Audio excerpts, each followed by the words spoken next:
The Mandalorian Season 3, Episode 7 is now out for you guys to go and check out. I've just watched it. I'm going to tell you guys my thoughts on it. Let me know yours down in the comment section below. Smash that like button, click subscribe. And let's talk about Episode 7 of The Mandalorian right now.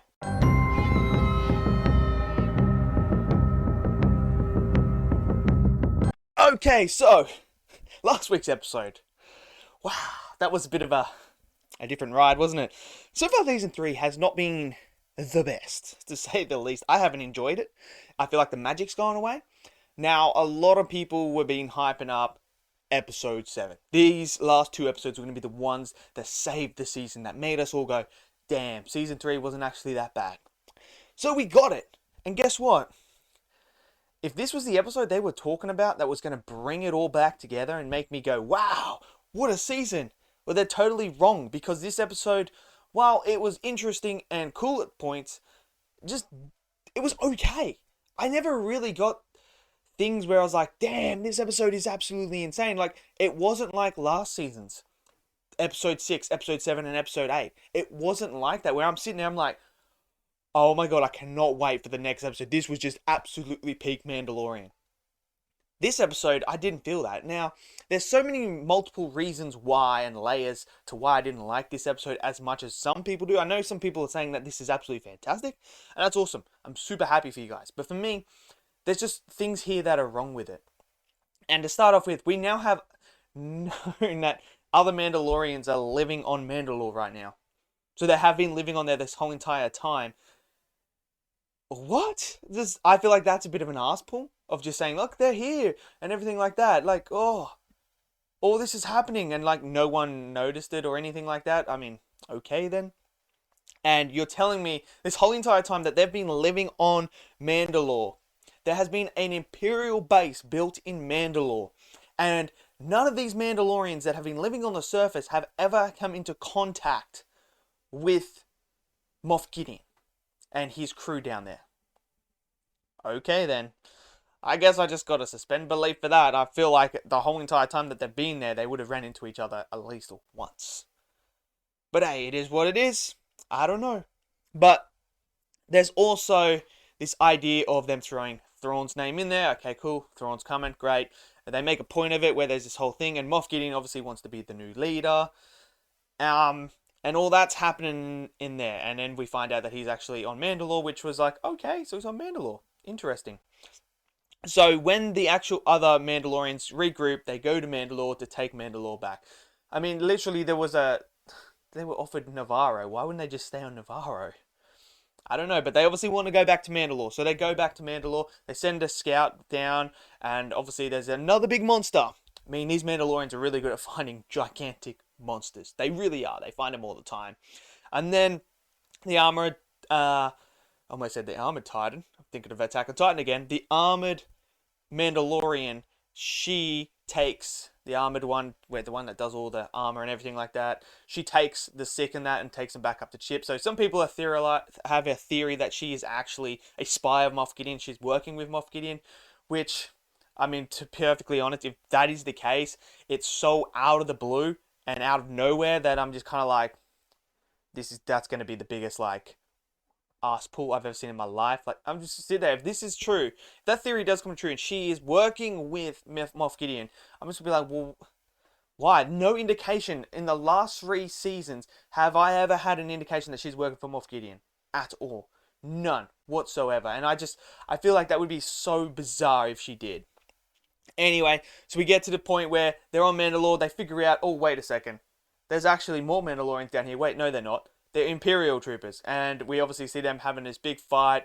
And then they get trapped in this one place. Din's out on the outside. And he gets captured. Which I don't know why Bo-Katan doesn't just pull out the Darksaber straight away and cut the door open. And then they could all just flood out there. Like, it's so easy. Like, you have the Darksaber. Just pull it out and go... and open it straight away. As soon as it starts shutting, just use the Darksaber to open it. I don't get that. So then we find out there's this other guy coming down in this black Mandalorian outfit. And guess what? It's Moff Gideon dressed as a Mandalorian.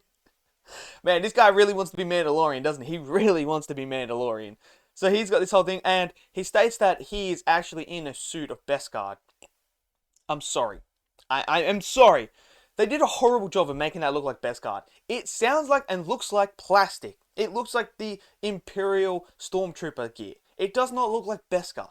So if they're trying to tell me that his helmet, that his whole armor is all Beskar, and it's supposed to be like a Mandalorian proper armor, I don't believe that for one bit. It looks plastic, man. It sounds plastic. It really does. Man just really wants to be a Mandalorian. He really does. And I'm just sitting there like, oh gosh, what is going on here? And then obviously we have this moment where they take Din away, and Bo's like, oh, you know what? I've got the dark saber. Why don't I just undo the back door and we can get out of the way? So she starts doing that, and then obviously Paz gets caught. He says, no, I'm going to stay, and obviously he sacrifices himself. I mean, okay, that's cool and all. It was a cool moment, just seeing him just destroy everyone. But again, this is what I don't get. Like, why are the Mandalorians dying so easily when they're getting shot? We literally see Din run and get shot in the armor, and he doesn't die. Like, why do they all just run like that and they just get shot in the arm, it bounces off them? Because we know a lightsaber can't cut through it unless it's held on there for a long, long period of time. So why, like, a laser bullet's not good. And then you just see him dropping like flies. I'm like, bro, these guys actually, like, how are they getting shot and dying? Like, if you get shot in the arm here, you're not going to die. Especially with a laser bullet. It's going to, straight away hit you. And like, whatever it's called, to the wound. So there's no blood coming out. They can't shoot you in the head. They can't shoot you in the chest.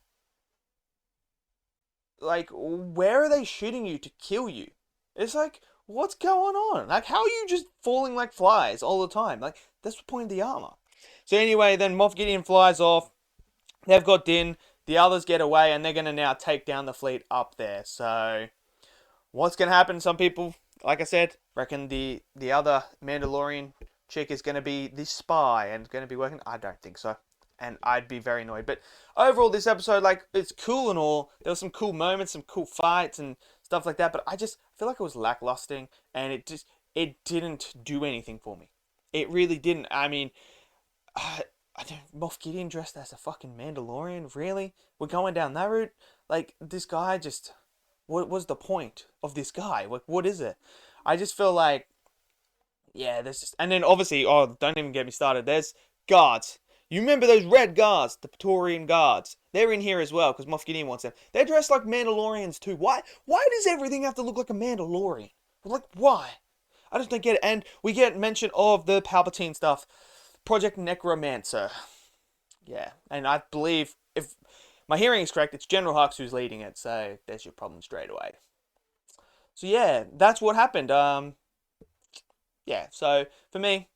Yeah, it's just a mere episode. Nothing too special. So let me know your thoughts down in the comment section below. Did you love it? Did you hate it? Smash it down there. Smash that like button. Click subscribe. And I'll see you guys next video. Until then, stay safe and peace out.